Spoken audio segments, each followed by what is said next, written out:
Coming up on Network Africa, rescue operations begin after Tanzania building collapse, which killed 16 people, but the government vows stern action. South Africa's president calls for peaceful resolution to illegal miner standoff as volunteers begin rescue.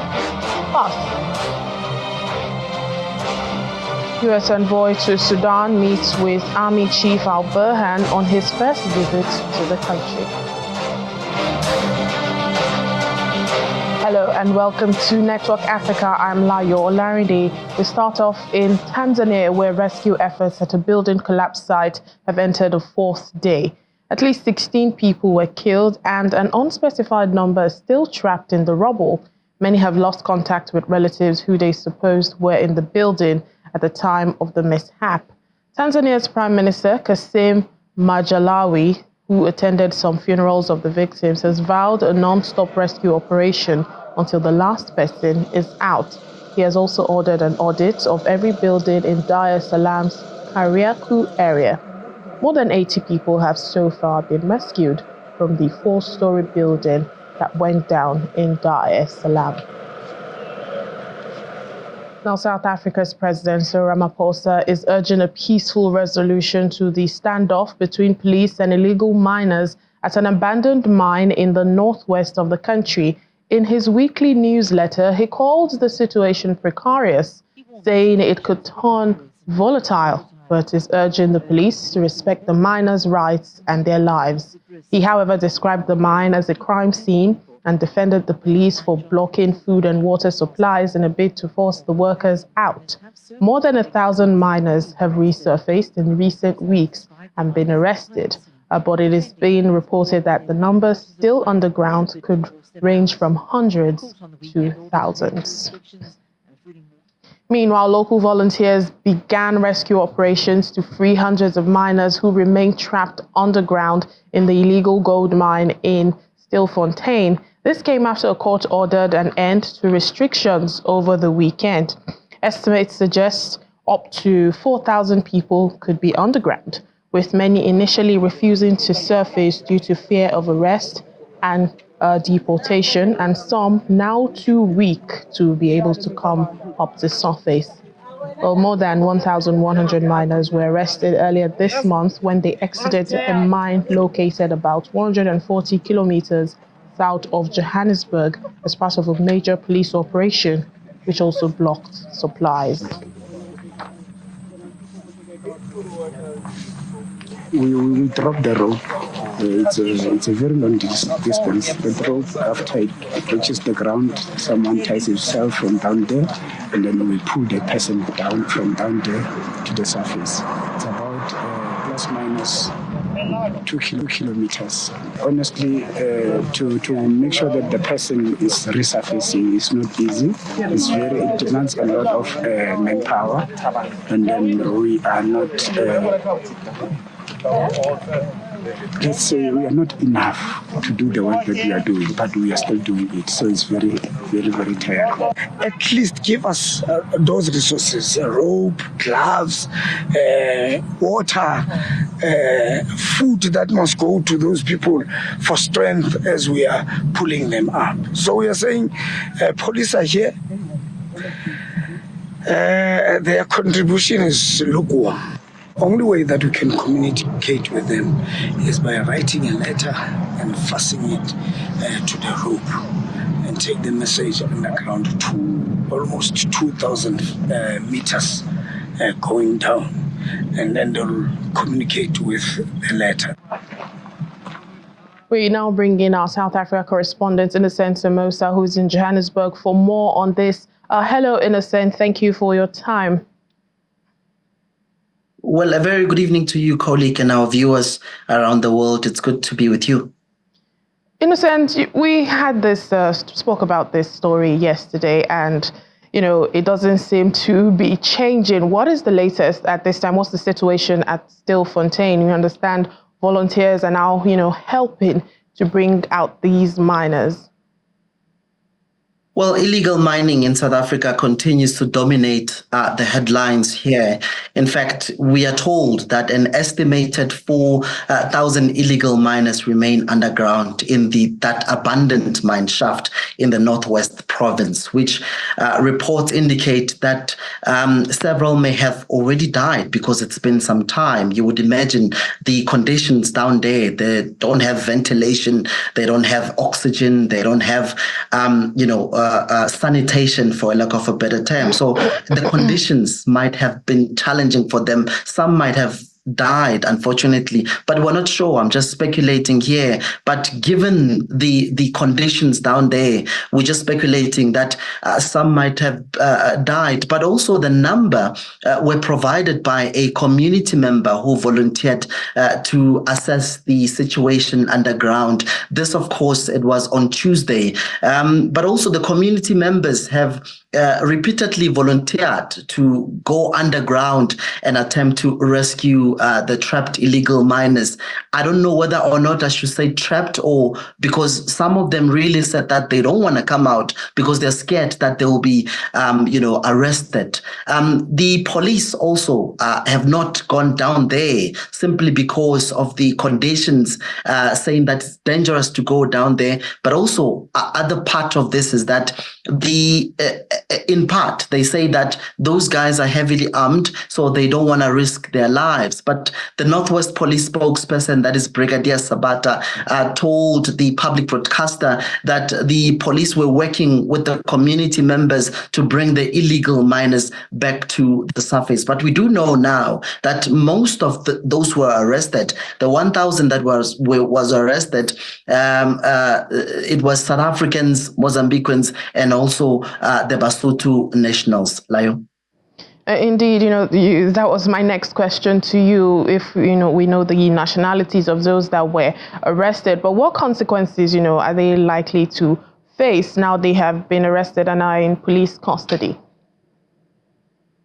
Well, obviously, it's contravening the laws, because now they're not allowed to go and mine there, but they went to mine there. So I think that's what they'll be facing if they go to court.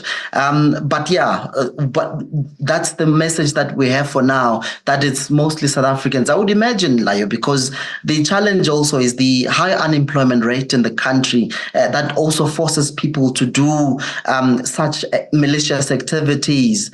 It does paint a bleak picture of South Africa's economy at the moment, because there's no one that will go down there, Layo, with willingly, unless if this situation is really tough at home. They are forced now to basically take drastic measures where they would have to go down there and try to mine the remains of the gold in that particular mine shaft, Layo. Indeed, Innocent, and you've mentioned earlier that, illegal mining is one issue that South Africa has been battling. But we've heard the president, talk about a peaceful resolution, calling for a peaceful resolution. Are there any suggestions whatsoever on how this can come out safely for the miners and even for volunteers and police workers that are there? Well, in fact, the president's statements received lots of mixed reactions because now people are saying that he has commented on this issue a little bit too late, because there's a body now that was recovered on Thursday by the community members. And also the fact that this has been taking, it has been happening for quite some time. They feel that the president should have responded earlier. But now the president did not give a directive that is making sense, for a lack of a better term. He's just saying that they need to recover them peacefully. But now the challenge then is that there's an issue of the deployment of the South African Defence Force, because the police are incapacitated to deal with this issue. But on the other side is that they're scared to go down there simply because the conditions are not conducive. But then the president is saying that he's calling for a peaceful resolution, that the people should, be recovered. But the challenge is that some of them, Layo, they don't want to come up because they don't want to go to prison. That's the challenge that we're facing here. But also, I think the president had responded to this issue a little bit too late, because now, like I said in the beginning of this conversation, that it's possible that we might have more fatalities simply because of the slow response of government to this issue, Layo. All right, then, in a sense, we do hope for a peaceful and swift resolution and a safe one also for the miners. Thank you so much, in a sense, the most South African correspondent in Johannesburg. Thank you. Thank you so much, colleague.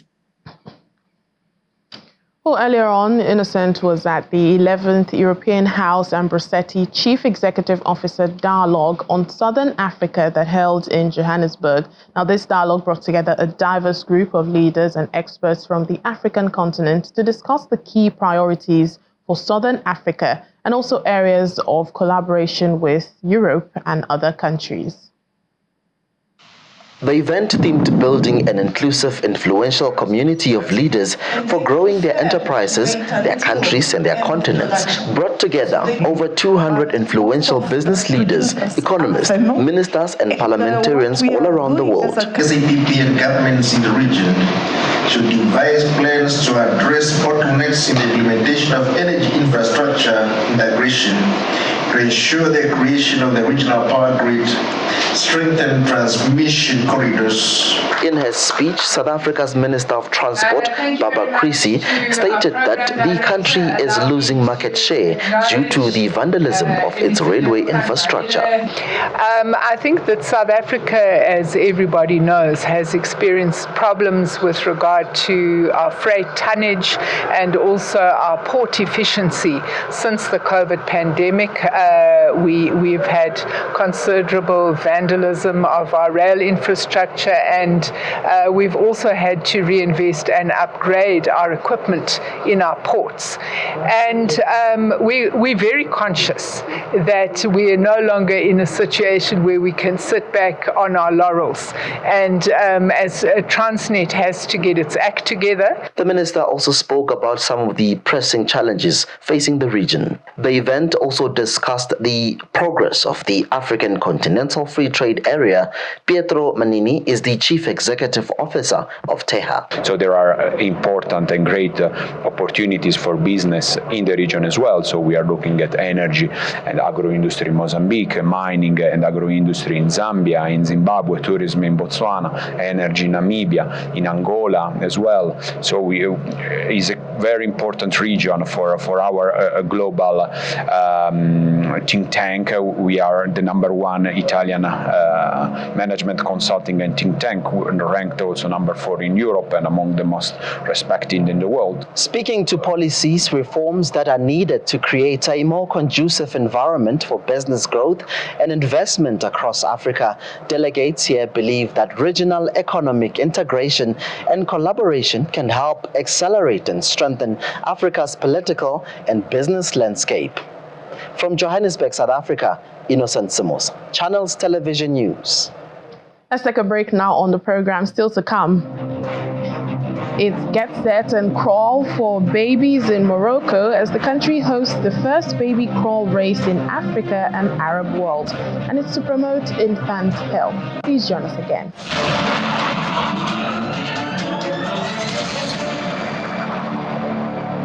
Welcome back to the program. The U.S. Special Envoy to Sudan, Thomas Perriello, has made his first visit to the country since becoming Washington's envoy to the East African nation.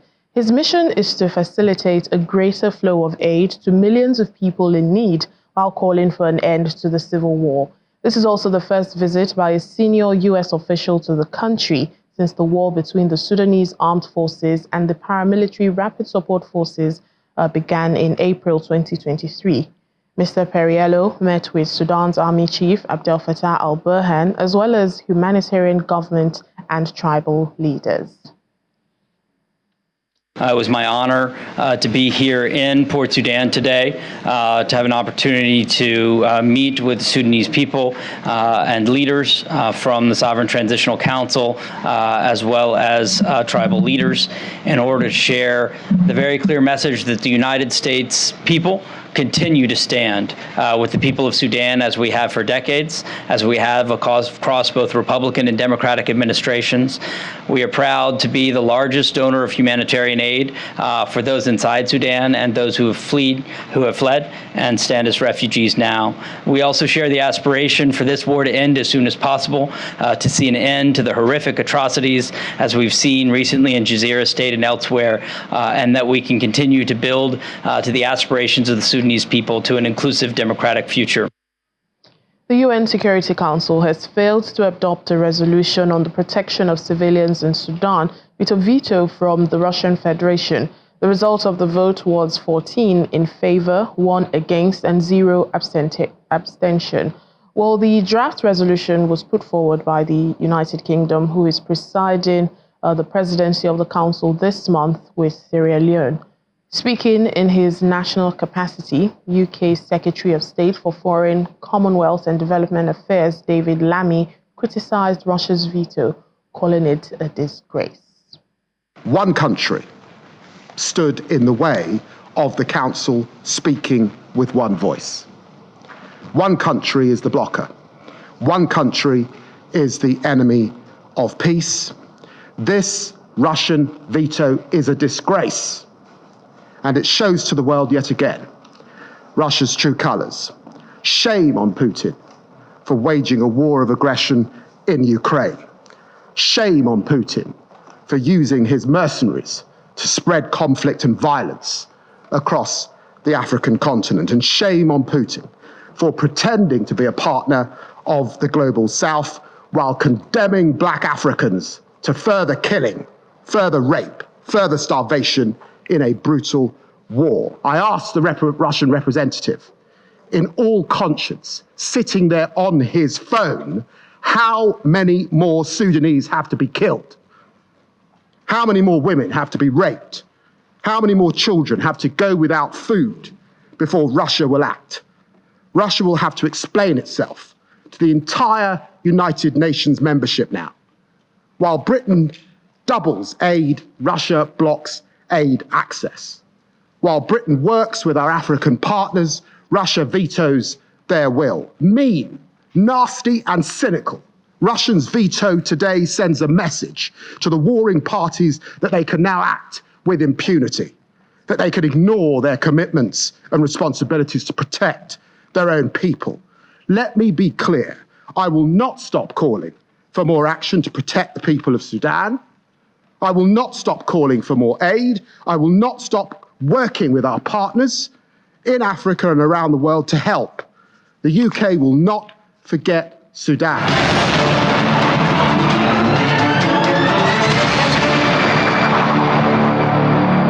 Let's come home to Nigeria, where the First Lady of Lagos State, Dr. Ibijoke Sanwo-Olu, along with the UNICEF country representative, Christian Mundiate, and other experts on child development, have emphasized the critical role of modern parenting strategies in raising emotionally intelligent, empathetic, and resilient boys. Dr. Sanwo-Olu, who was speaking at the 2024 Lagos Boy Child Initiative Parenting Seminar, encouraged parents to foster open communication within their homes, creating an environment where boys feel safe to express their emotions and learn the values of self-awareness and compassion. Parents, guardians, top government officials, religious leaders, security officials, and other concerned groups all converge on Lagos House Marina for the 2024 Lagos Boy Child Initiative Parenting Seminar. Members of the State Executive Council. The annual event, organized by the Office of the First Lady, is designed to support parents and guardians in their efforts to raise well-rounded boys prepared for today's world. Distinguished panel. And the conversation kicks off with a panel session anchored by one of Channel's TV presenters, Ayo Makinde, focusing on the issue of depression affecting young boys.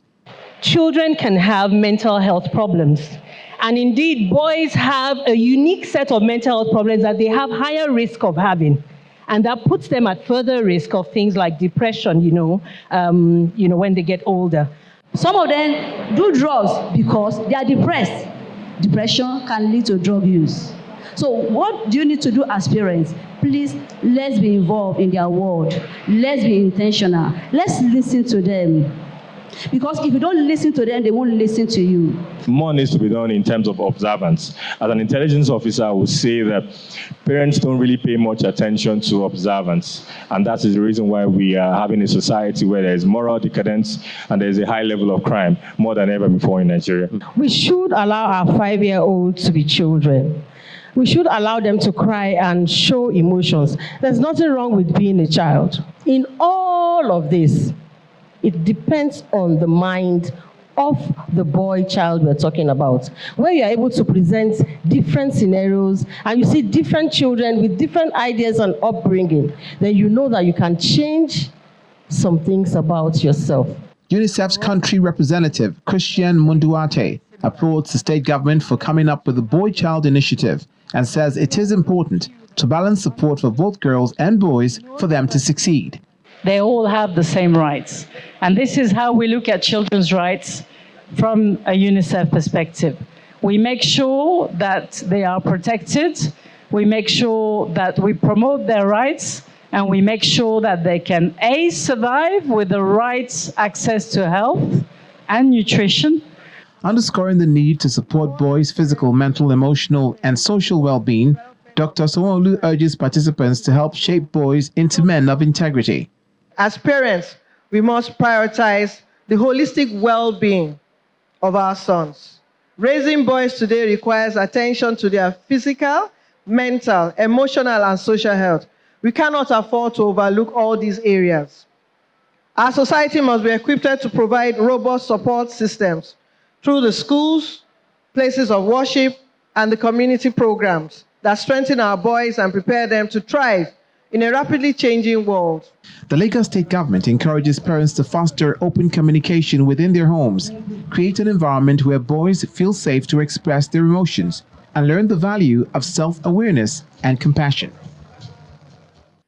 In Somaliland, the opposition leader Abdurrahman Siro has won the region's presidential election. According to a local news outlet, Garowe Online, the opposition Wadani party won 64% of the vote.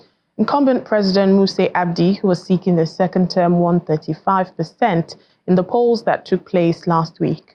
Well, both candidates promised to strengthen democracy, boost economic growth, and also gain international recognition for Somaliland that has sought for 33 years. It was the region's fourth presidential poll since it broke away from Somalia over 3 decades ago. Somaliland has since sustained its own government, its currency, and security structures, despite lacking global recognition, which has restricted its access to international finance. And finally, on the program, track baby contestants in Morocco as they get to crawl their way to victory. Now, these infants are taking their first steps into the world of competitive sport in Essaouira, the venue of the baby crawl race. It was hosted by the Interdisciplinary Media Training and Technological Development Center. This year's event is the second edition of the competition and the first of its kind to be held in Africa and the Arab world. 40 infants go head-to-head in front of hundreds of spectators in an entertaining race to the finish, complete with an award ceremony.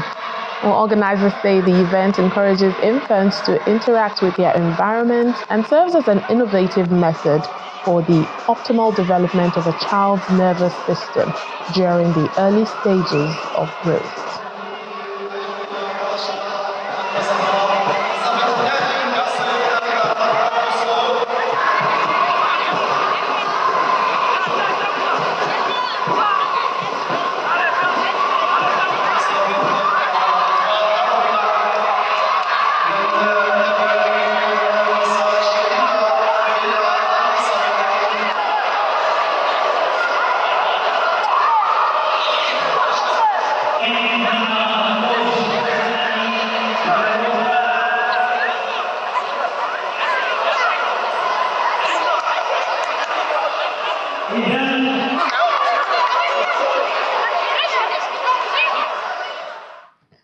That is just too cute. And that's it on the program today. Thank you so much for watching. I'm Layo Olarinde.